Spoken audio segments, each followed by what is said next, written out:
called an unsanitary district, and they don't provide the amenities. And I see it goes all the way back everywhere in here, and they categorize it in certain space. Well, there's another Suburban and other areas.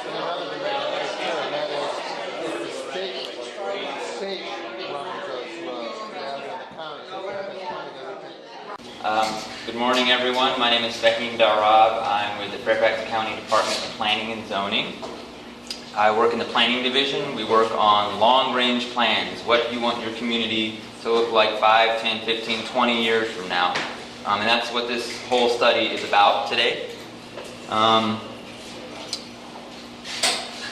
We have this is a legal statement about proffers that if you all have questions about, some of you all might be aware of it, probably most are not. We're happy to explain it to you afterwards. Please don't take anything we say today to be a suggestion for a proffer. And again, we're here to tell you what that means later on. Today's agenda. We do want to get you all, capture your thoughts, your ideas, give you all information, and get you out of here by 11 so you can go enjoy the gardens or enjoy the rest of your day. We have open house activities, which some of you all might have done out there to tell us where you live or where you work in the area with pins, putting them on a map. There's also another map shows problem areas of Lincolnia or areas that you enjoy, like this park, for instance.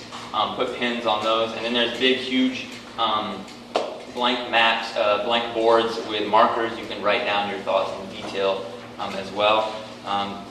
We have a 15-20 minute presentation we're going to do, a PowerPoint to explain the who, what, where, and why about what this study is about and what it hopes to accomplish and what input we hope to get from you all.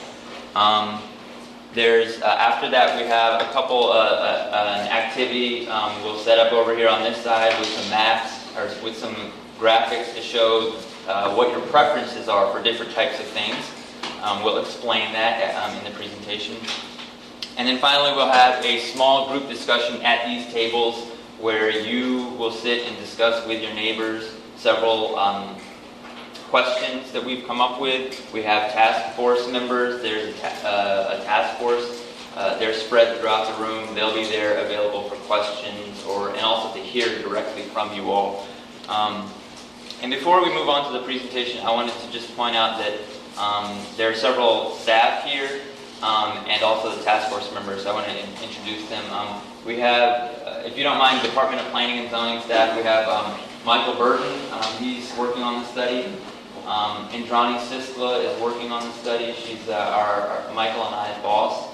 And then Marianne Gardner, she's the director of the planning division.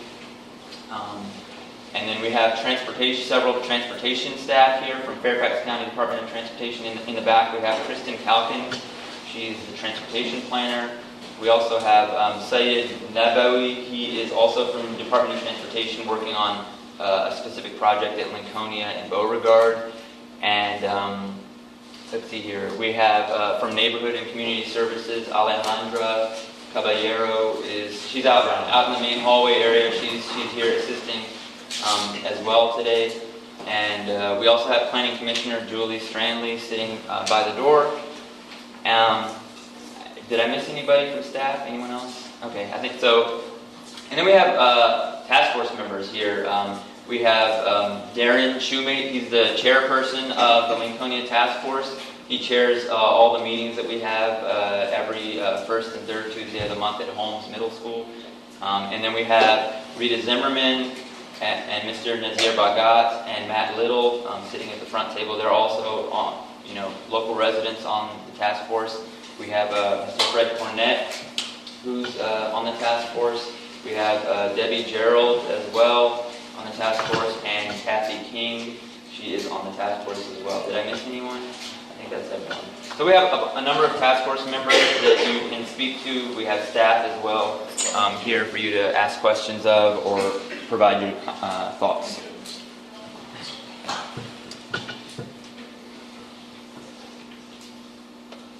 So to get right into it, So this presentation that we're going to have on the screen is going to cover 5 different things. Number 1, background. What is this, why the study?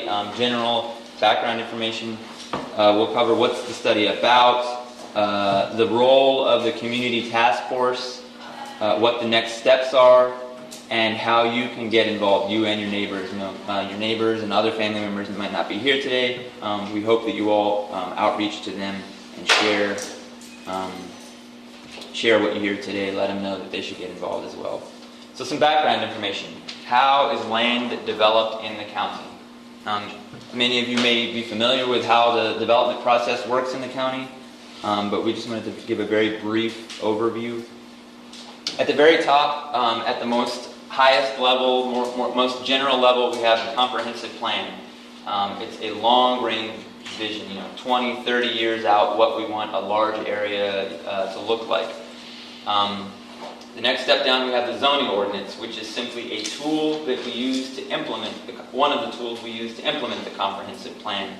The comprehensive plan is a guide. It is not regulation. But when you get to the zoning ordinance, that is regulation. You have to do you have to do this exactly. It's the law, it's the regulation.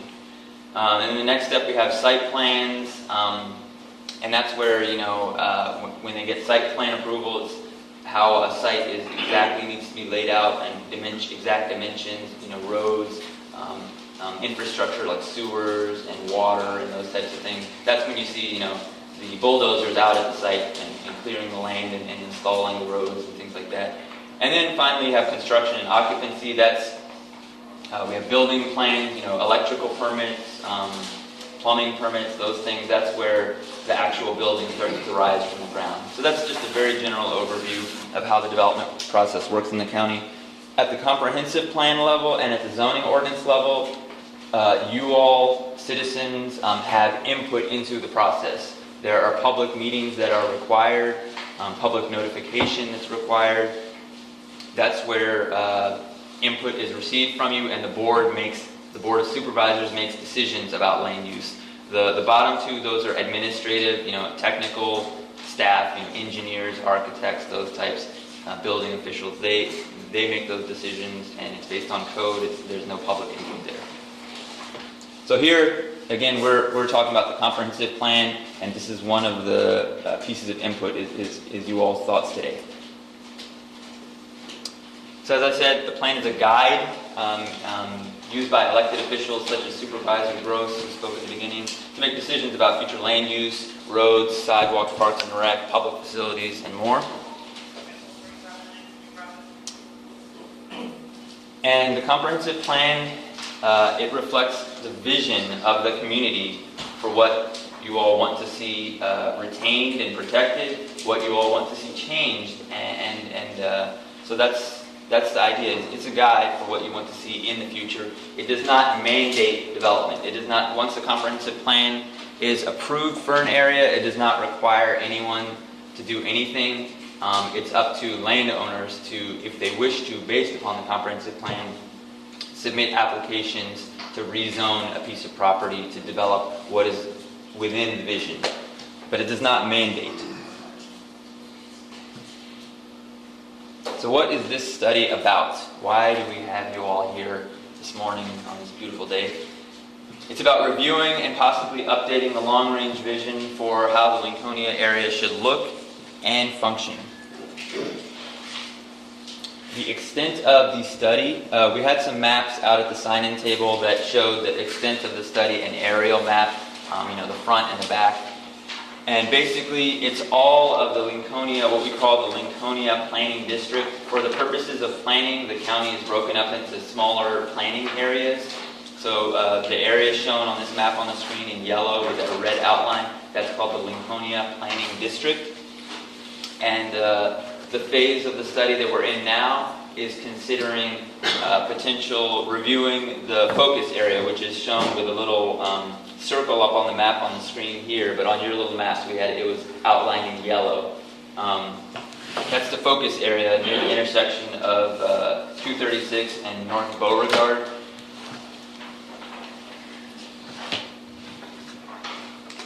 So here again, this is the same map that you all might have picked up at the table at sign-in. In yellow is a draft boundary that can change, and it basically 236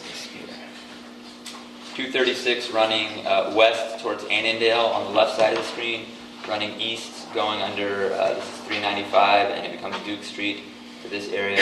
North Beauregard is here, and it curves up. Lincolnia Road is here. Beauregard continues down here. So this is a large shopping center, Plaza Landmark. On the south side we have, I think it's a Grand Mart. We have Crystal Woods apartment complex over here. We have Arbor Park at Alexandria apartment complex here. We have Morningside apartment complex here. And there's a smattering of other commercial and residential uses within this yellow boundary area. Now, why the focus area? Why are we focusing on this particular area? Well, one, there's interest in revitalizing the area along Route 236 in North Beauregard. Two, as we all know, there are transportation challenges at the intersection of 236 and Beauregard and along further up Beauregard. So there's definite transportation challenges. Also, the study's purpose is to explore enhanced transit. So we have existing bus routes in this area. We're looking to enhance those in some way, whether that is to simply improve upon the frequency of those routes or the spacing of the stops, or some better form of transit. Also, pedestrian bicycle connectivity today is generally poor in the area. We wanted to look at how to improve that. And I think we had at least one person who rode their bike here today, so they can probably understand that issue. And then also, what is the comprehensive plan for the focus area? So what's currently guides growth for that area? What are the plans? What is the vision for that focus area? The short of it is, what you see built today is basically what it is planned for. The retail, commercial areas, those are what it's planned for. The apartments, it's planned for garden apartments. So, and the several other different uses we talked about. The vision has essentially been achieved. And so that's where we are today. In other parts of the county, the vision hasn't been achieved yet. But in this particular part, it's what you see is what's going to be in the future, unless things are changed in the comprehensive plan. So the goals of this part of the study, kind of two questions. Should we transform that focus area into a vibrant, pedestrian-friendly area with a mix of uses and multiple transportation options? So today, as you're well aware, it's very auto-oriented. It's very auto-focused. There's very wide roads, not too many crosswalks. We have large surface parking lots out front with the shops, strip shopping centers behind it. Do you want to transform it so that there's a little bit more of a balance between the need of cars to move through the area, as well as the need of people, or the desire of people to walk through or bike through the area?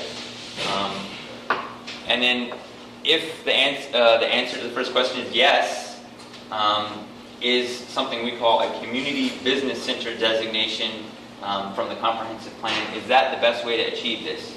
So in the comprehensive plan, we have all sorts of designations for what areas of the county should become what they are envisioned to be. The whole area of Lincolnia today is, in the comprehensive plan, is envisioned as what we call a suburban neighborhood, which is mostly residential, although it does allow for some commercial to essentially serve the surrounding community and neighborhood, more locally, smaller scale. So that's, the strip shopping centers, things along Beauregard and 236. But a community business center is something a little bit different. It's something like it envisions pedestrian spaces, a mix of uses, design that allows you to move around through the space. by walking or bicycling, not simply by car. So what is a community business center? I already touched on that, but here's the actual definition from the comprehensive plan.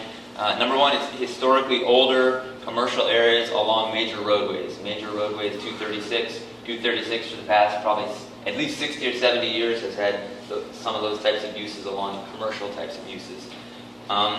These are areas where if redevelopment happens, it should be with a mix of uses: residential, retail, hotel, institutional, things like that. And it should be there should be focused around a town center or a main street in a pedestrian-oriented setting. So think of when we talk about mixed uses and pedestrian-oriented setting, a town center, think of maybe Fairfax Corner or Mosaic or Shirlington, something like that, where you can walk around the area, you can go shopping, you can go for some sort of entertainment, watch a movie or something, but it's more walkable. And then transitions in intensity and uses from the center, the core of that community business center to the edges, which are neighborhoods. So you have to transition properly in whether it's building height, design, whether it's the uses. You don't want retail, any sort of commercial uses along the edges. You want residential along the edges to respect the neighborhoods that are surrounding it. So that's the definition of a community business center. So there are some potential implications for a community business center. We call it CBC for short. We like that acronym. What are the potential implications? Well, there's a lot.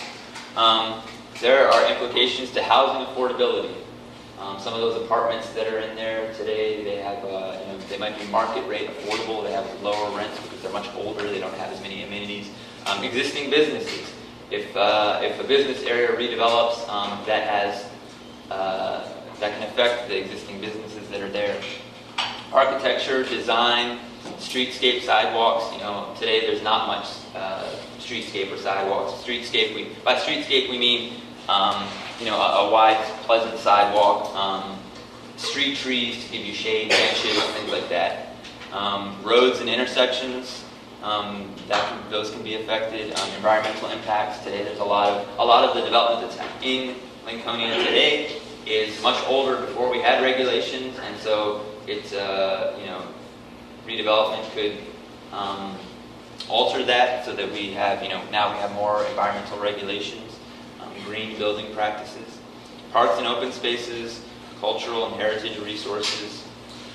Green Spring Gardens is within the study area, not the focus area, but the much larger study area. Public facilities, schools, fire and rescue, police, etc. So these are some of the, gives you an idea. A comprehensive plan can have wide effects on many different things. So what is the role of the task force? We have, as Supervisor Gross mentioned, a community task force made up of mostly residents and a couple folks that represent business interests. What is their role? So they're appointed by Supervisor Gross and the board by Supervisor Gross to do a couple things. One, look at the pros and cons of establishing a CBC. What can that gain us as a community, and what kind of challenges might that pose for us? And how might that achieve community objectives, or how might it make it more difficult to achieve community objectives? Number two, create what we call a land use scenario. And so that means if the CBC is decided to be established, create a land use scenario, which means what is a potential possible, how might uses be arranged in the community in the future. We test those land uses against a transportation network, an improved transportation network, for instance, new street links or things like that, or realigning a road, something like that. We test it against how it might affect schools, parks, public facilities. And then finally, the task force will provide a recommendation to the Planning Commission and to the Board of Supervisors. The Planning Commission, as you all are probably aware, is an advisory group that the board appoints to review development-related proposals and to provide input to the board.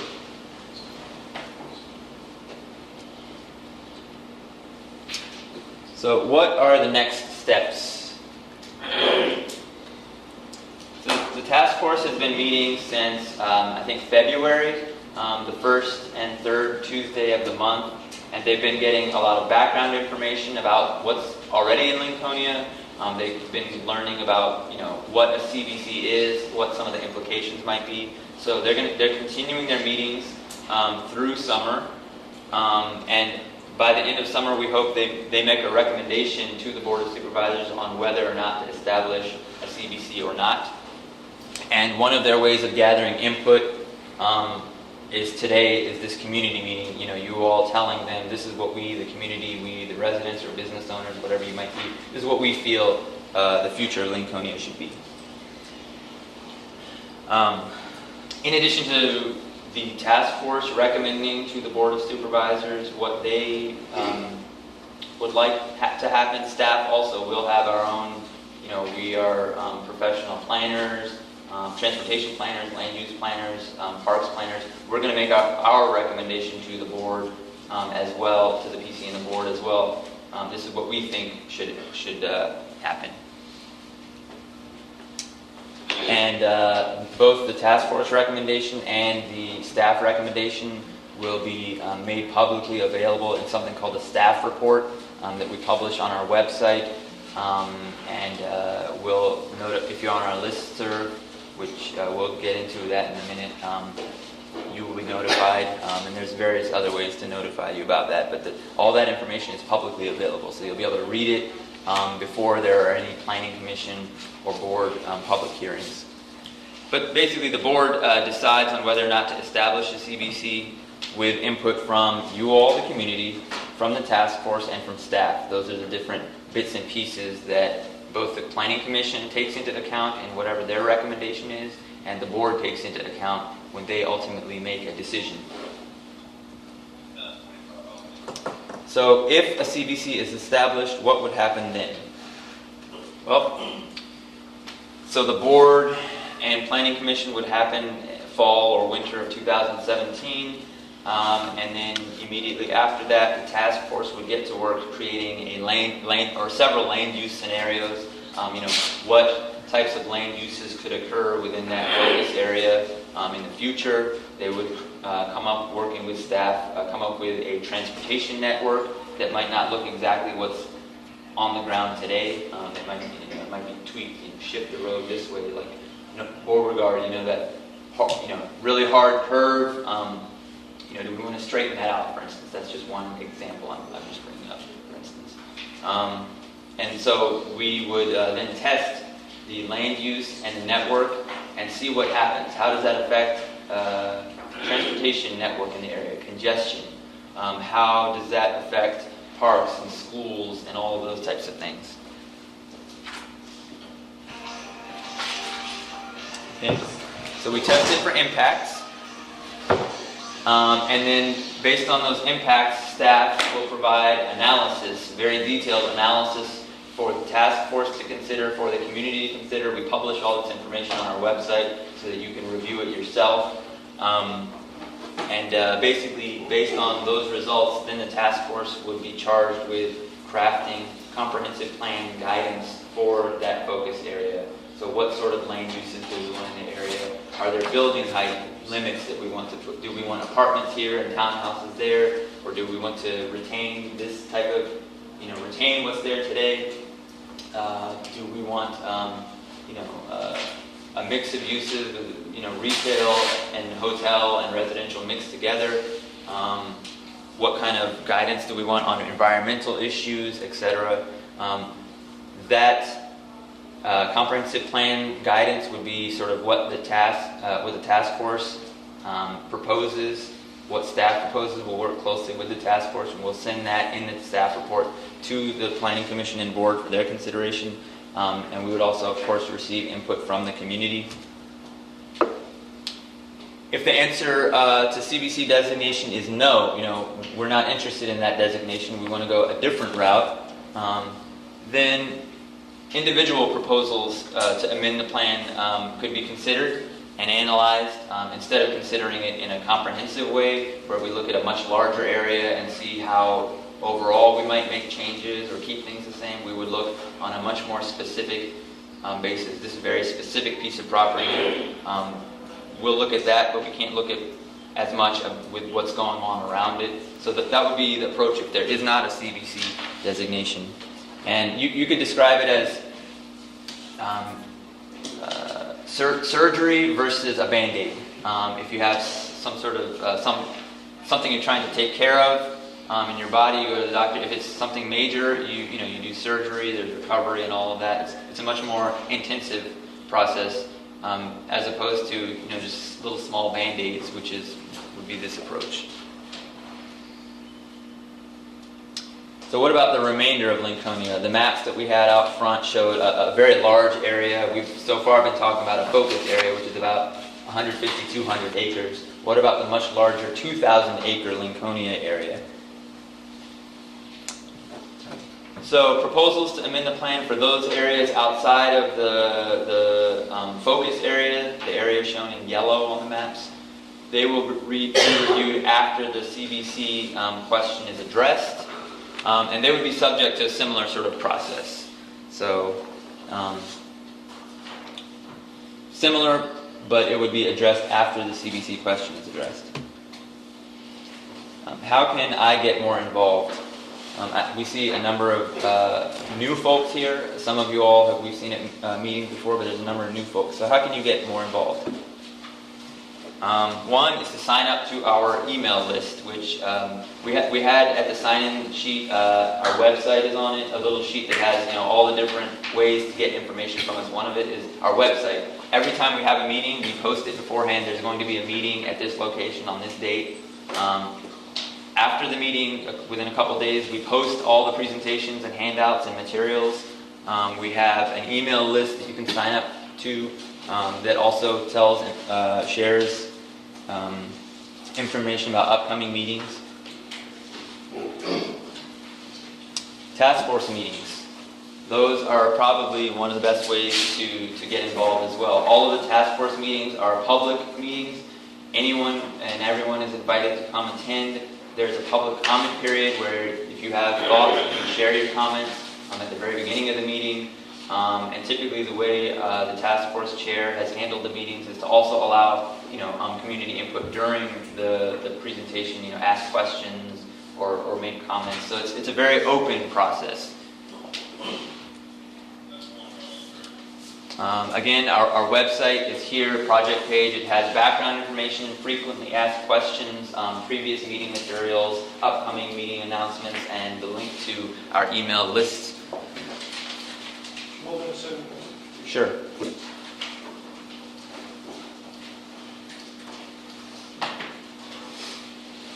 And, excuse me, sir. Do you mind if I just grab this real quick? So on the sign-in desk, there's these things. It has our website on it. It has our Facebook and all that. Our phone number. You're also welcome to call us. Staff, we're always there to if you want to send us an email, our email addresses are on your phone numbers. Call us, email us, sign up for the listserv. If you want to meet with us, we're happy to do that as well, or just talk over the phone. However you want to get in touch with us, you're welcome to. Supervisor Gross, her email listserv also, she sends out our announcements. She sends out a monthly newsletter, so that's another way to stay informed. Here's what our website looks like, our project website. Upcoming meeting information is usually highlighted in red. About the study, background information is up at the top. You just click on it and it'll have all that information.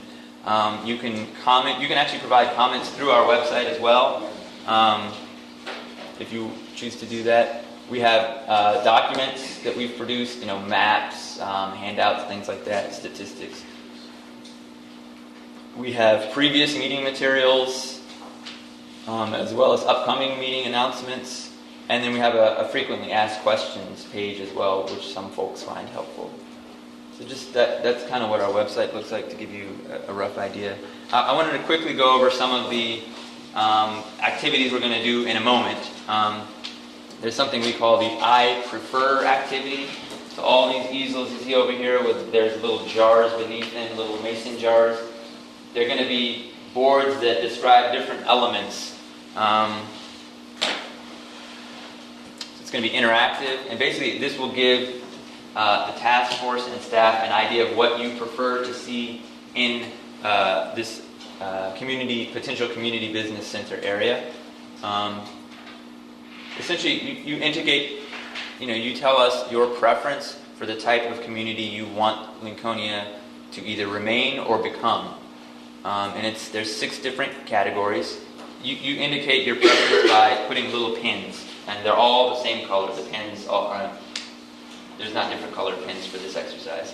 And essentially the categories are neighborhood design, urban design, architecture, those types of things, parks and recreation facilities, open space, trails, transportation, whether it's by car, bicycle, pedestrian, or public transit.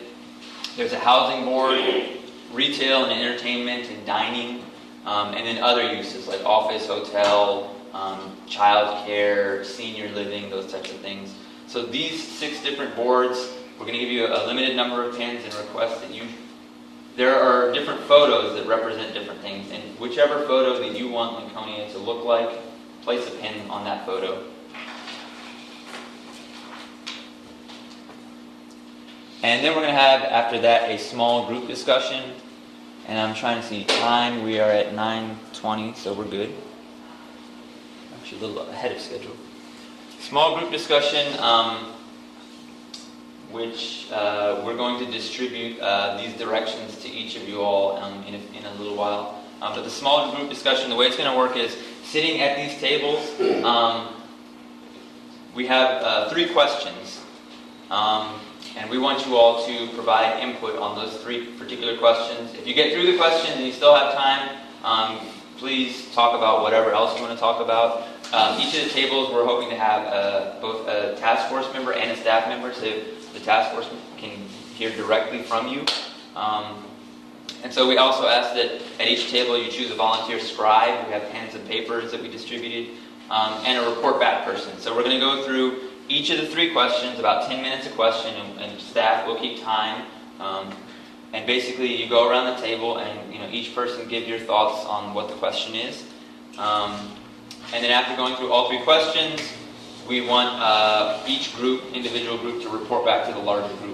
What did you all discuss? What was y'all's general? If there was any sort of consensus, please share that. If there wasn't, if there was a wide-ranging set of views, please share that as well. Our upcoming task force meeting. Task force meetings are not Saturday mornings. They're in the evenings, Tuesday evenings, 7 o'clock, 7 to 9 at the latest, at Holmes Middle School Library. Again, they're all open to the public. And the task force, typically they might have a presentation that staff shares something about questions that the task force or community has raised previously, and we'll provide information. There's robust discussion, back and forth between task force members, community members, and staff might get involved as well. So that's a chance for you to, go to the task force and hear, and also be heard. And again, our contact information is here. So at this time, we're going to ask, we're going to set up these boards. It'll take us about a minute or so, and then we ask that you come. We're going to have, I think there's a bunch of yellow pins, right? Okay. Yes, okay. So we have yellow pins. Marianne is holding a container. Pick up a container of yellow pins. It's limited to 20-something. You have those limited number of pins to show us what your preferences are. We do request that those 6 different topics, we talked about transportation and parks and recreation, etc., that you put at least 4 pins on each of those boards, because we want to know about each of those important topics, what you think about parks and rec, and vice versa. But there's more photos than there are pins, so you will have to choose which things that you really do prefer. If you really prefer one photo, you can put all 4 pins on one single photo and ignore the other 6 photos. If there's things that say there's 10 photos and you have 4 pins, you want to distribute 1 pin on 4, however you want to do it. We're just trying to get an idea of what you prefer Lincolnia to look like and how it should function in the future. And the pins. So in the mason jars, after you've done looked at each individual element and made your preference, you have a row of mason jars down below them. We're going to give you similarly a bucket full of coins. We want you to spend your money where your heart is, right?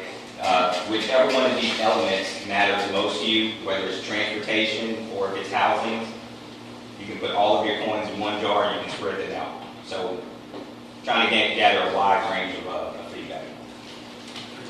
And for those folks also that did not have a chance when they first came in, there's a board, a map out there with pins for showing us where you live or if you work in the area. Please take a few seconds to do that. There's also a board showing areas.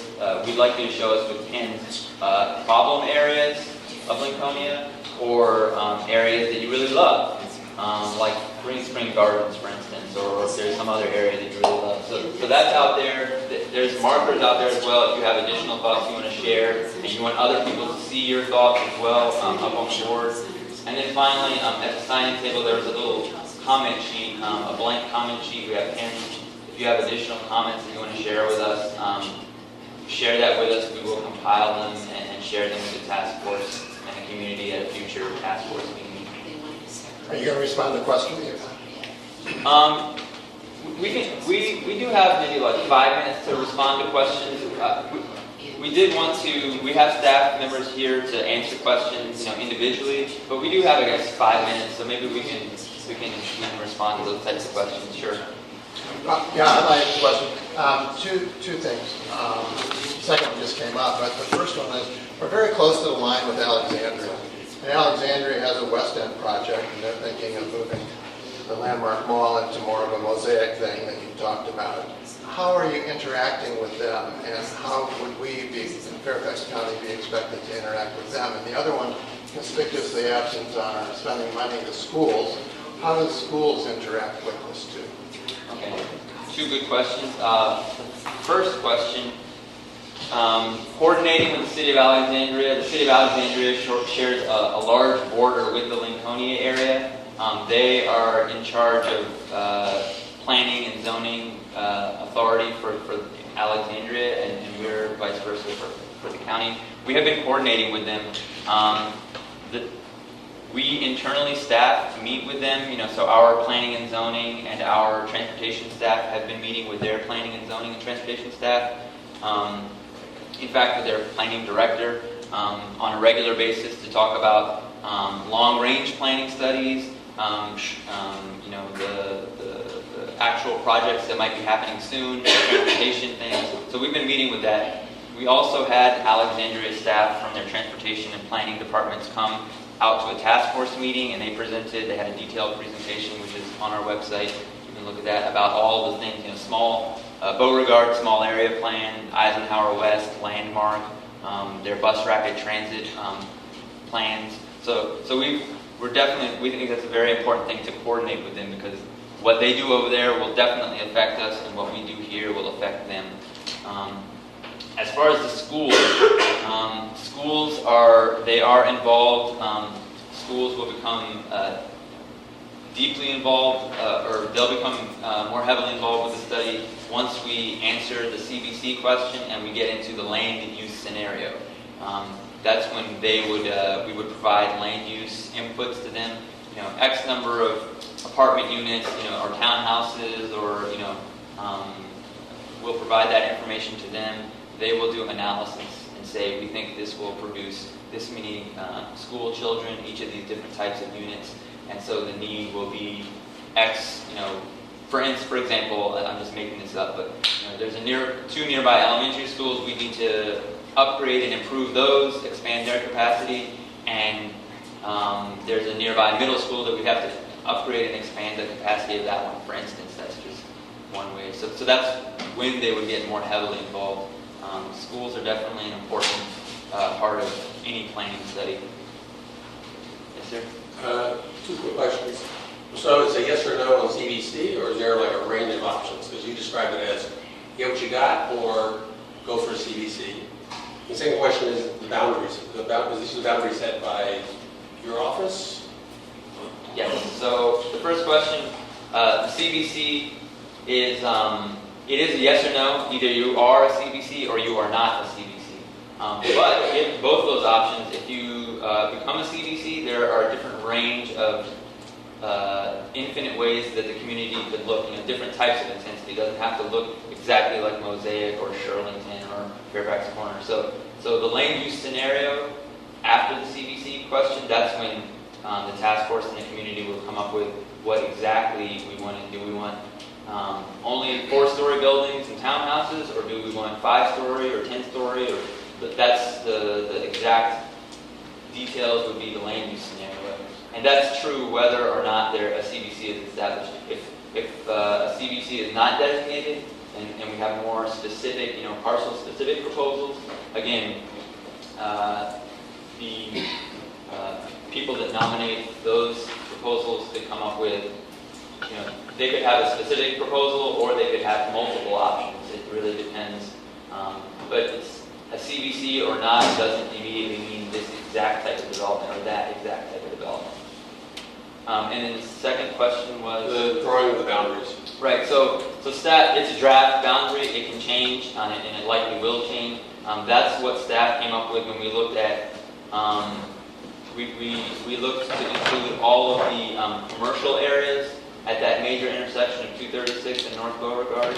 So all of the commercially planned and zoned land, like the shopping centers, McDonald's, the Barnside, and all those things. And then also the high density, like the garden apartments, the three that I mentioned, Morningside, Crystal Woods, Arbor Park.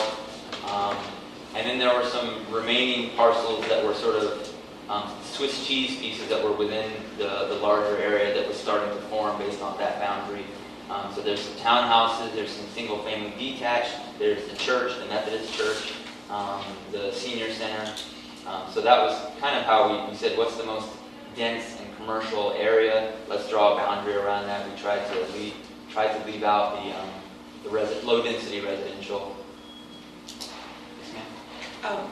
I just wanted to also understand better when we talk about CBC or not. Yes. I understand that Urban Land Institute said no CBC or not recommended necessarily. But regardless, if there's a choice of CBC versus, one of the issues is transportation as well, and we've already talked about where, like Beauregard says, we have accidents and nightmares. If a CBC was not, CBC actually could complicate it, it seems, but if a CBC was not chosen, when you talk about people making proposals, these are individual developers, or is it the fact that we break out and we really look at the fact that we need transportation issues handled for the community, and that will be the big thing, and that does not require CBC necessarily, it's just VDOT and everybody, and maybe some land changes, like putting the road right through where that shopping center is. I mean, does that require a CBC to actually correct transportation? Okay. Can transportation live on its own? Right. So that's a good question. So to begin with, I believe the ULI panel, so there was a group from the Urban Land Institute, which is an organization that it's basically experts in the development field, whether it's public sector, like us land use planners, transportation planners, or people in the world, the private sector, developers, people, finance people, economic development people. So there's this group of Urban Land Institute. It's a nonprofit. They got together regional experts, and they looked at Lincolnia, the same issue that we're looking at, and they actually, I believe, proposed the CBC designation. They did have caveats. They had caveats. The caveats were you have to be careful for affordable housing, for instance. It will be an issue, just like we highlighted that long list of different implications. And they said based on that, they had proposals for how to address those particular elements. So that was, they did propose the CBC. But if a CBC was not chosen, I guess my my concern is that that one area is a glut in terms of transportation. Right. Does it require a CBC to correct that, or can an issue that is really the safety of the community be dealt with without having to go to a CBC? Right, that's a very good question. So from staff's point of view, we have said, as I mentioned, you remember I said the Band-Aid approach versus the surgery approach. Transportation is among other things, it's a large issue, right? And one thing to get, you mentioned putting a road through the shopping center. Currently, the plan, there is no incentive for that to happen. The landowner typically needs an incentive to tear up their property. Right now, it's basically what you see built is they're built at their maximum capacity in terms of the plan and the zoning. So there's no incentive for them to do that, and we would need their cooperation. Where the county is the type to go in and do eminent domain for those types of things. So having a CBC designation with whether it's a CBC designation or not, having land use that is essentially incentivizes landowners to redevelop, that definitely helps, and you can better achieve that through a CBC designation than without a CBC designation, because it brings in more land. To solve some of the transportation issues, it's a really heavy lift to do that, because it's such an issue, and to have more landowners come in and to contribute to that solution makes it more financially just doable, not just financially, but having them be involved at all, period. So, if it's getting land for right of way or something like that. So I would make the argument that a CBC designation makes it easier to address that community objective, which is try to resolve some of the transportation issues. Is that, Kristen, did you want to add? Yeah, so I think you hit it on the nose, and I think I would emphasize your right-of-way point with space. So if there were an easy solution to the transportation challenges that face that area already, we would have implemented it. But there's so many people who want to get through that area in buses, in their cars, that space is at a premium. There's not really a way to do the intersection to make it work more efficiently, so we do need kind of maybe a road through the shopping center, but that requires space and right-of-way, and to Fahim's point, without the incentive, we can't tell an entire shopping center that we need to put a road through your existing building. So the CBC designation, a more holistic conversation where we can talk about transportation and how it relates to the land uses that are currently in place and how it relates to a lot of other things, is really important, because transportation usually can't stand alone. It's part of a bigger process and picture. This gentleman. Sir. It kind of correlates to that. Can you go back to that picture of the designated area?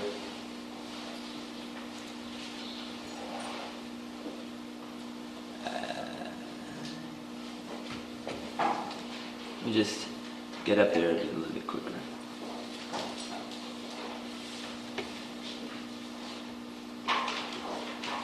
Well, it appears to me in that picture that there's probably three major landowners.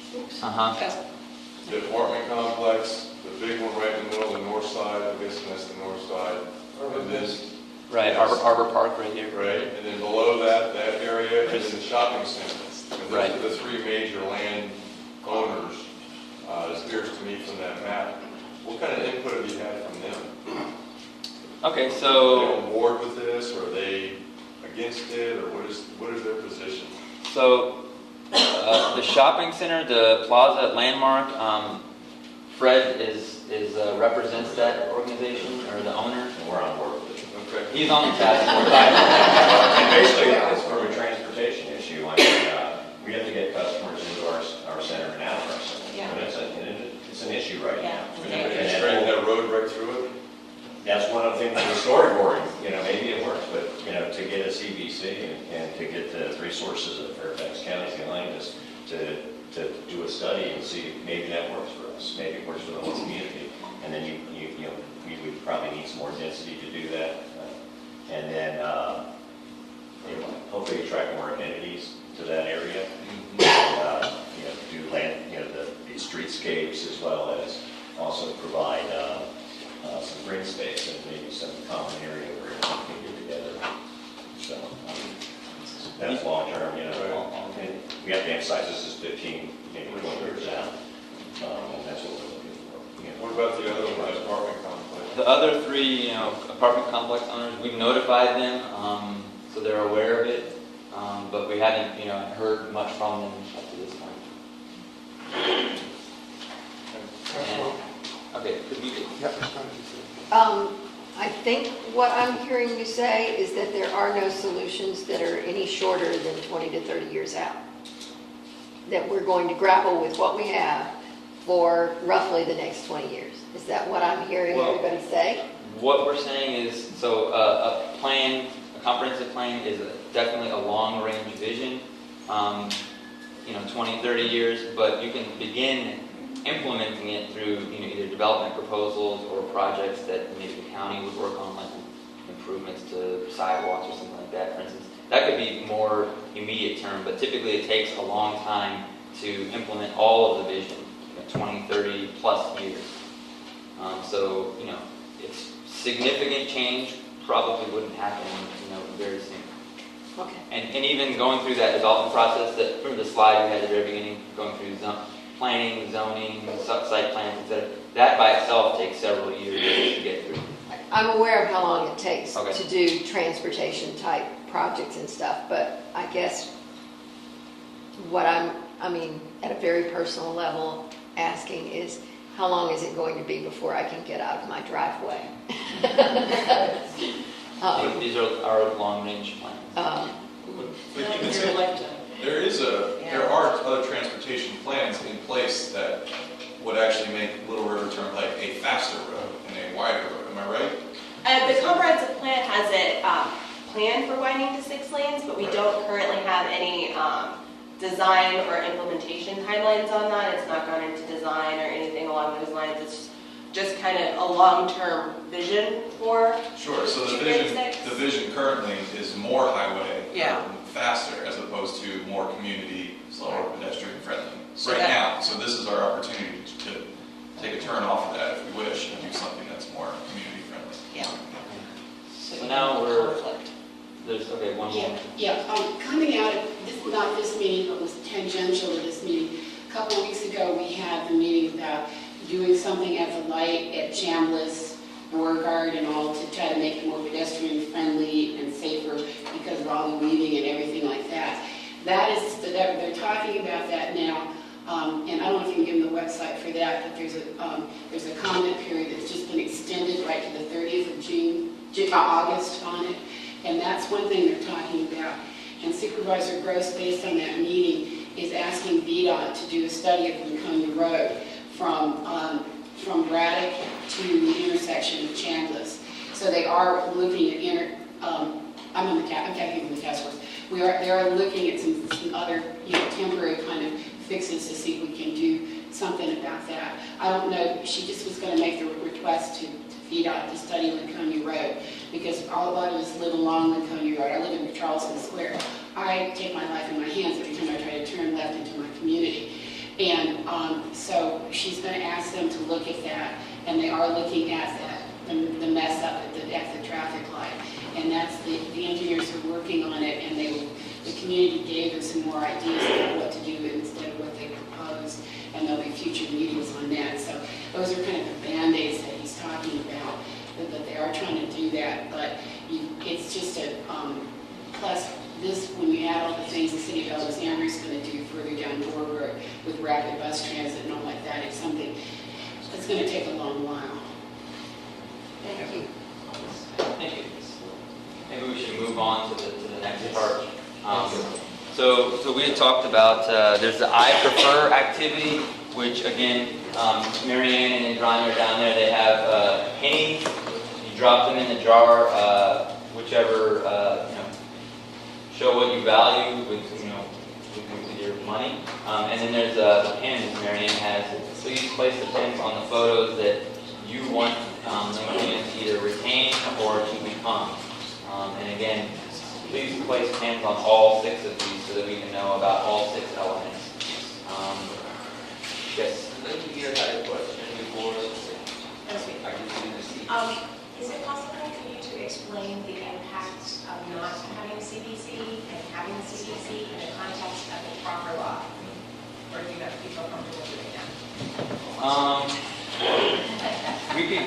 proper discussion, I think it might cause. Maybe Mary Ann can jump in. Tuesday night. Better works. One of the ideas behind the proper law aside, an idea of establishing the CBC is that it becomes an activity center in the county. And in our comprehensive plan, broadly speaking, we have activity centers, we have low-density areas. And so by designating this as an activity center, as Fahim said, you would see higher intensity uses planned for a variety of reasons to try to get these participation from the developers to help us out with execution. On top of that, last year, and Julie Strandley, who's our planning commissioner for the Mason District, that can explain this very well too, the legislature, the Virginia legislature, passed a law that restricts the county's ability to seek from developers voluntary commitments to offset the impact of development, and it's related to residential use. So for example, the favorite one that I know of, thanks to Julie, is that in some areas, for example, somebody comes in to redevelop property and they need a rezoning request. We work with the developer to get the commitments. 3 years ago, we might have asked for money to do preemption on traffic signals so that when a fire truck comes through, right? We can't ask for things like that anymore.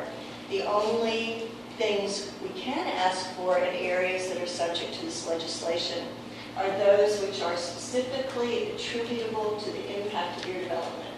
So that might have something to do with we need a turn lane before we could have asked for a commitment that went above and beyond. We can't do that anymore. The legislature set out a few areas which are exempt from the legislation. One are areas that are served by heavy transit, like Van Dorn Transit Station, those.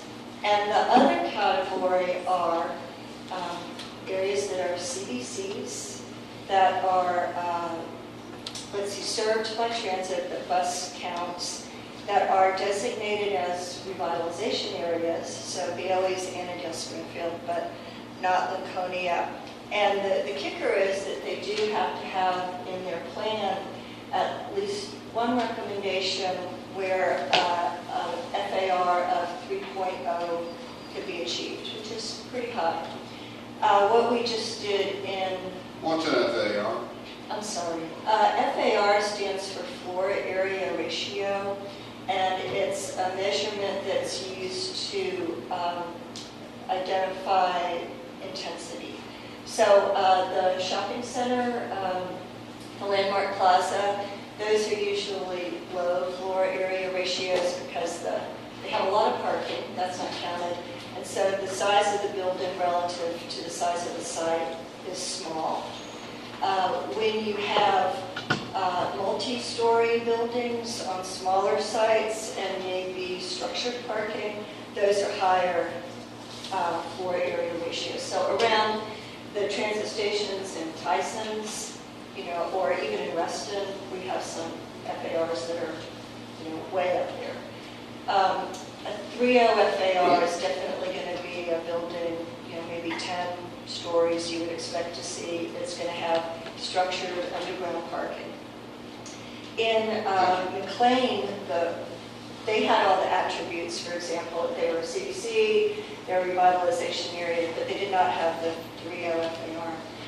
So the board, with the Planning Commission's recommendation, just changed that so that a very small portion, it's a few acres, could develop at a 3.0 FAR if someone came in with a rezoning proposal. And so now that area is exempt, and we could ask for more typical types of commitments for any development that occurs there. Julie, I don't know if you want to add anything to that. There's also a potential impact on school contributions as well, so we can have further discussions.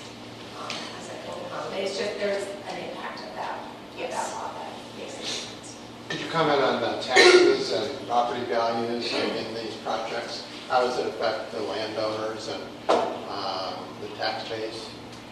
The proffer legislation? Yes, or this CBC designation Well, in and out of the area, in and around. you know, that's another good question. When we started looking at Lincolnia, that question came up, and it's very hard to do a correlation between property value and the designation of a CBC. Some areas like Annandale or Bailey's are planned for higher intensity uses, but it hasn't occurred yet. So you can't really draw the line. And then depending on how much redevelopment has happened, that can also have an effect. So I'm sorry, but I don't think I can give you a good answer on that one. So if you guys are ready, please grab your pens and pennies. I'll let us know what you think.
We're going to do the small group activity now because, one, this would be a way for you to communicate directly to the task force members so they can hear directly from you what your thoughts are. You can also, if there's time, hear from them if you have questions for them. And then also the small group discussions, since we're going to have volunteer scribes writing things down, we'll be able to hear much more nuanced, detailed information from you all, your thoughts, that the boards might not capture that detailed, nuanced discussion. So this is a good chance to hear from you all. And it looks like there's maybe one table, maybe the two tables in the middle, maybe you all can consolidate. Does that, you're doing that? Is that what you're talking about? Great. So that Darren is standing up, he can maybe sit with you all. And Rita, there's space over here, this group. Thank you. So everyone should have a little handout. There should be 10 of them on each table. It has instructions on how we're going to go about doing this, and it has the questions themselves. There are 3 questions that we hope you all discuss. And we wanted to also have task force members, if available, staff members to sit at each table to also hear what's being discussed. So you should have a task force member at each table. Task force members, do you mind raising your hand real quickly? Okay, great. So every table has a task force member. Staff will also come sit just to hear. One thing I didn't include in here in the directions, maybe at the very beginning we can go around to introduce each other, who we are, what our names are, what neighborhood we live in. And then we're going to do a volunteer scribe and a volunteer report back person.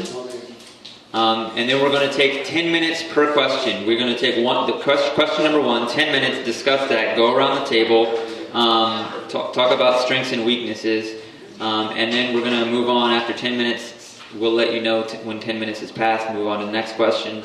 And then after we get through all 3 sets of questions, whoever has volunteered to report back will stand up, report back to the larger group what they heard, and then that will be the conclusion of the meeting. So the first question is, what are the top 3 strengths and weaknesses of Lincolnia? This can be, you can be as general or as specific as you'd like. The more specific, the better. If there are specific examples or locations that you can talk about. If you talk about traffic, for instance, traffic is bad in Lincolnia. Well, where? How? What time of the week or day or evening? Things that you really like about Lincolnia. Well, I really love that Stream Valley, down the road. It has a beautiful trail, and I go there in the evenings to go for a walk. Try to give us specific information. Number 2, what does redevelopment of Lincolnia mean to you? What are the pros and cons? Please, tell us what the pros and cons might be. And then Lincolnia 20 to 30 years from now. This is for us to sort of think outside the box. If Lincolnia could transform, what would you want it to look like in 20 to 30 years from now? Probably when, your kids or grandkids are running around. So first let's go around, and if we could introduce ourselves, introduce each other, go around the table and, tell your name and what neighborhood you're from. My name's Dan, and I live right in this little bitty cul-de-sac right there. So, off of the court, so right up the side. Surrounded by parks and 236.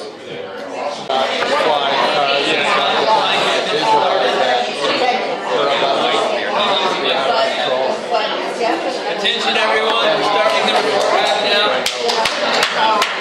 Okay. All right, so I was sitting over here at this front table, and we went through all 3 questions, and we didn't come up with a hard and fast list of strengths and areas for improvement, but I'll go ahead and read a few of them. First off, folks thought that the area was relatively safe overall for living. We all enjoy the diversity of people, not just cultures, but also ages. We like the affordability of it. And then one thing we kept coming back to was this very space right here at Green Springs Garden, the fact that we have connection to nature. We've got a lot of green space, older trees. It's kind of an established community in that sense, and so we like that.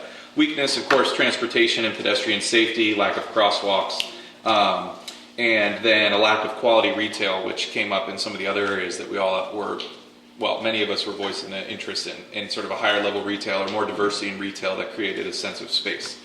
Number 2, what does redevelopment mean?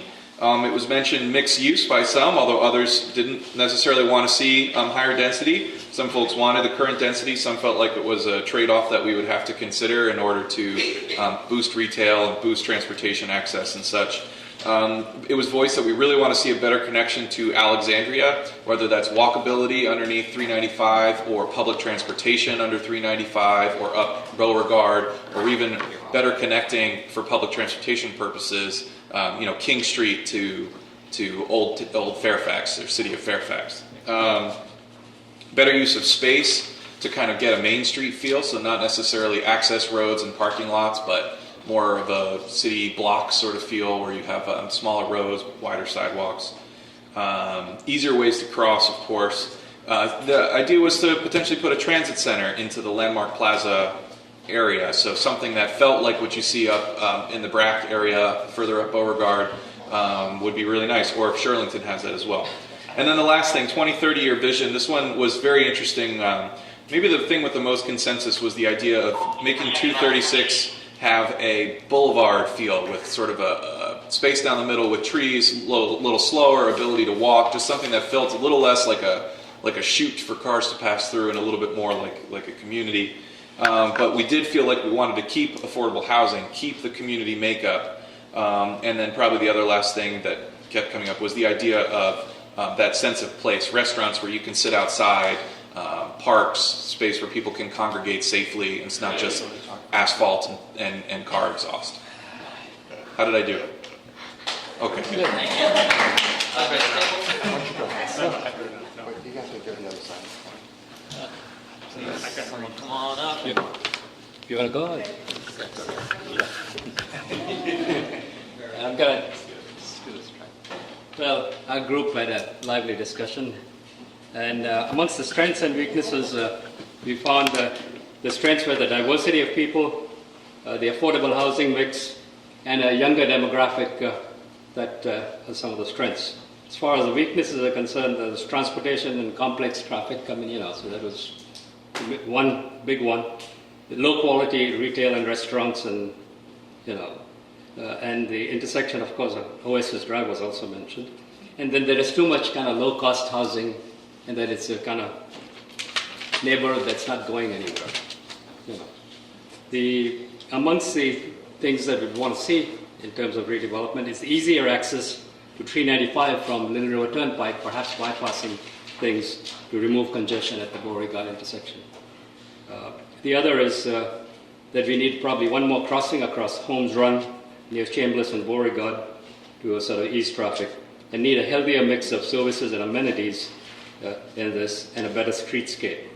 They think that there is a failure of the utilities, the VDOT, and the county to proactively resolve the issues and take the utilities underground and do some more zoning enforcement to sort of have too many people in the apartments, the middle-income apartments. As far as the long range, basically, we sort of ran out of a little bit of time there.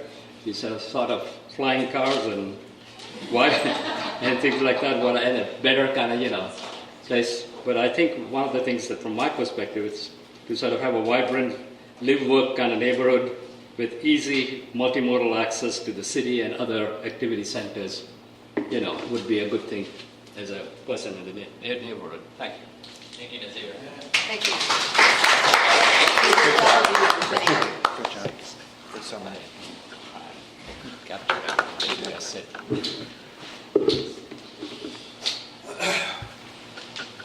Okay, from our discussions, just to not do a lot of repeating, a lot of the other points that were brought up by the other two peoples seem to pretty much agree with ours.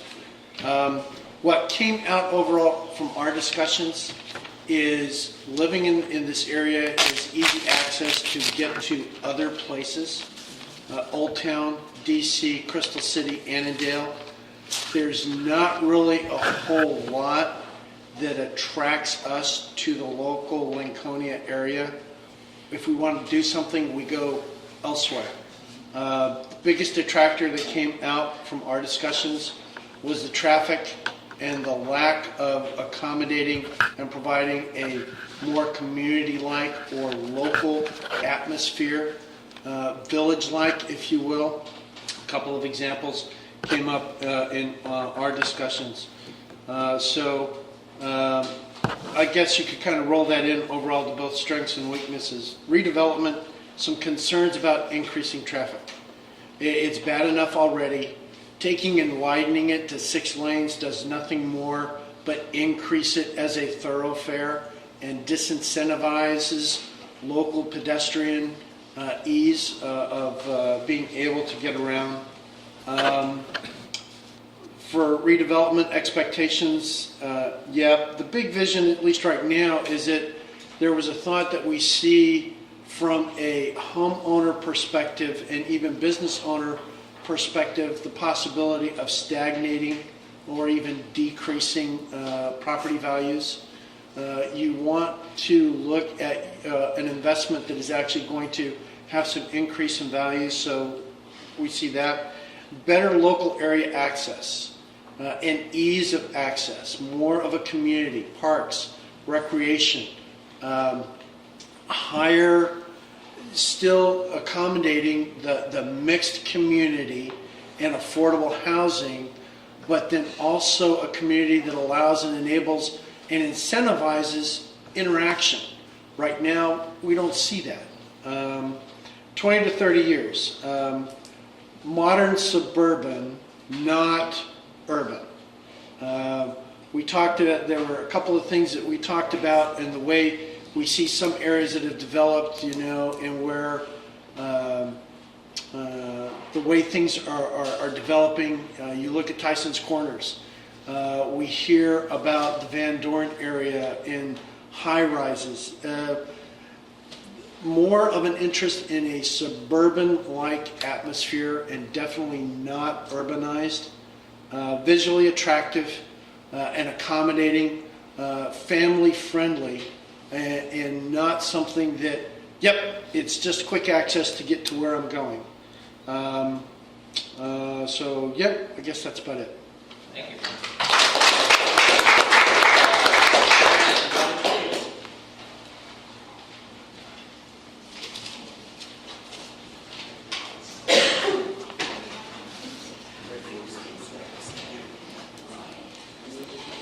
All right, so a lot of the same themes, and so I don't become repetitive, I'm not going to repeat everything, although I wanted to say that the very first thing that we came up with about the strengths was the location and proximity to Tyson's, Alexandria, et cetera, which this table came up with as well. Felt that the community was very strong. Kathy and I, for example, have been active in the Parkland Civic Association amongst other types of organizations, so I think there's a strong community in the whole neighborhood. Access to trails and parks is a strength, and Fred's table mentioned the affordability or home prices within reach is a definite strength. Of course, weaknesses, traffic, age of the commercial areas, and lack of communal gathering spaces or family-oriented areas, which is kind of the same theme. Regarding question 2, what does redevelopment of Lincolnia mean to you? And we did have some lively discussion about this because there was certainly a theme of the status quo is working, that it does serve a need, the shopping center, and obviously Fred's got some great stores there, and we use it as it is. However, improved transportation circulation is a big theme as well. One thing about what does redevelopment mean to you? It means that if we improve, and this is again part of the discussion, is that it might actually make it a more expensive place to shop. You improve the level of shops, you bring in better shops, higher priced stores. Maybe it'll make it a little bit less affordable to shop there. That was just a brainstorm as we're doing this brainstorming exercise. And finally, what is the 20-30 year vision?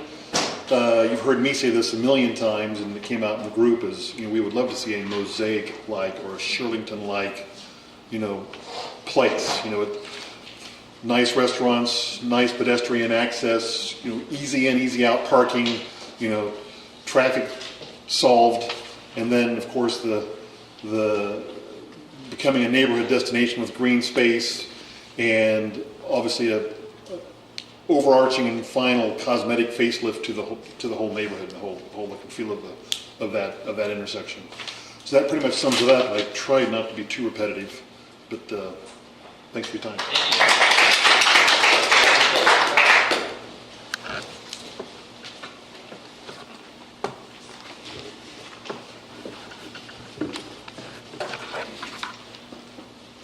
So a lot of the things have already been discussed.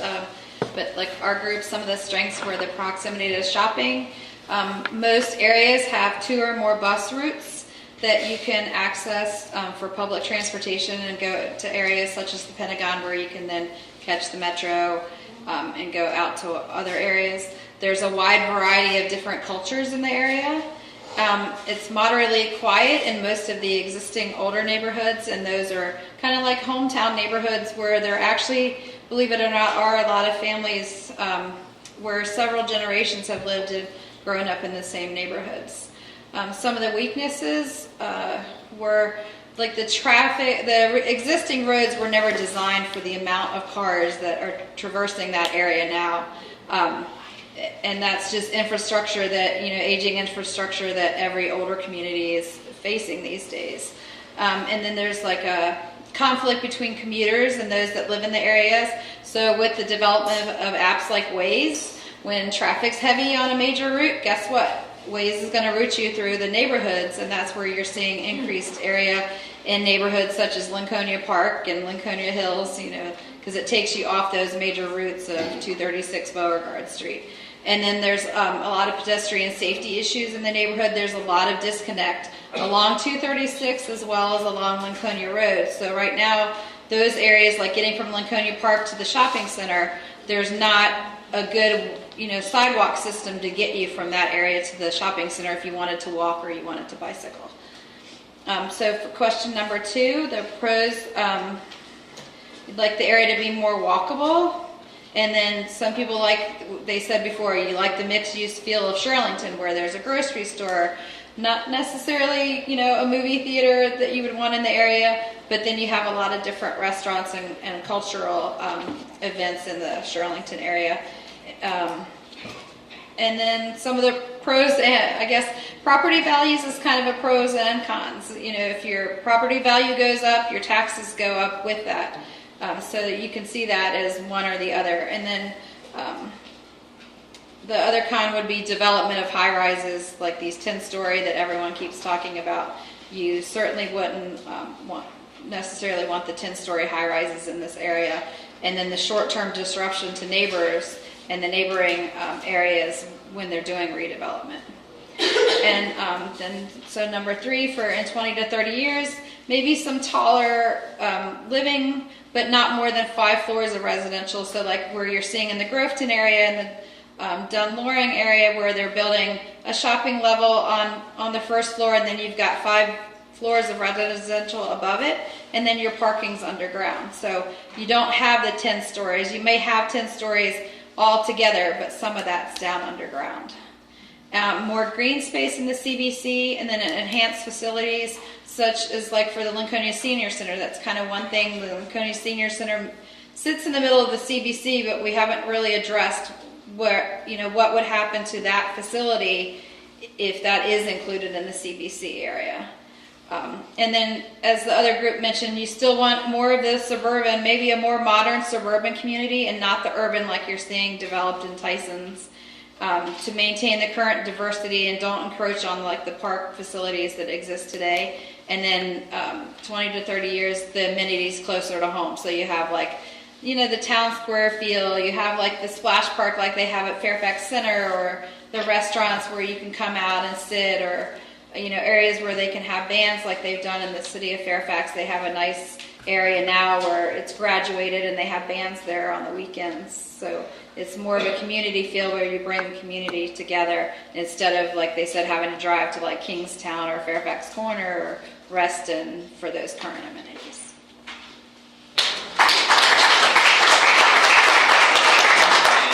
Was that it, or was there one more group back there? That was it? Okay, great. Thank you all very much. We appreciate y'all coming out. I did want to mention very briefly that you see some cameras set up, and so the Mason District Council, which is not part of Fairfax County, they're not affiliated with Fairfax County, but the Mason District Council is a group recording the videos. They wanted to let you know they have a YouTube page. They're going to post the videos called Mason District Council. Thank you all very much for coming on out today. Thank you.